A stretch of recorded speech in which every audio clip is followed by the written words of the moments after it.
رسول کریم صلی اللہ علیہ وآلہ وسلم کی خدمت میں ایک بھوکا شخص آیا۔ حضور نے ازواج مطہرات کے حجروں پر معلوم کرایا، کیا کھانے کی کوئی چیز موجود ہے؟ معلوم ہوا کسی بی بی کے گھر کچھ بھی نہیں۔ تب حضور نے اصحاب سے فرمایا، جو شخص اس کو مہمان بنائے گا اللہ تعالیٰ اس پر رحمت فرمائے گا۔ حضرت ابو طلحہ انصاری کھڑے ہو گئے اور حضور سے اجازت لے کر مہمان کو اپنے گھر لے گئے۔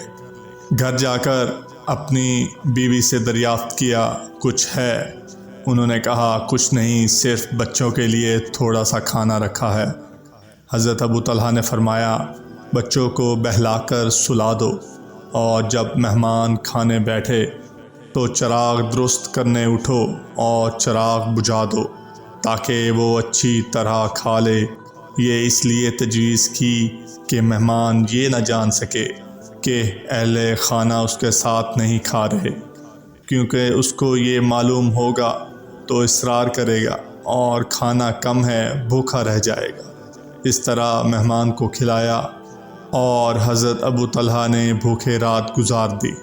جب صبح ہوئی اور سید عالم صلی اللہ علیہ وآلہ وسلم کی خدمت میں حاضر ہوئے تو حضور اقدس علیہ الصلاۃ والسلام نے فرمایا، رات فلاں فلاں لوگوں میں عجیب معاملہ پیش آیا، اللہ تعالیٰ ان سے بہت راضی ہے، اور یہ آیت نازل فرمائی، جنہوں نے ان مہاجرین سے پہلے ہی شہر مدینہ اور ایمان کو گھر بنا لیا تھا۔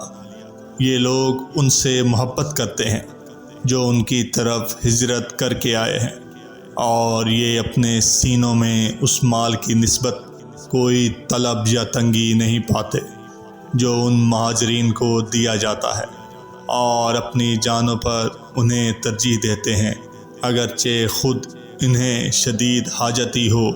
اور جو شخص اپنے نفس کے بخل سے بچا لیا گیا، پس وہی لوگ ہی بامراد و کامیاب ہیں۔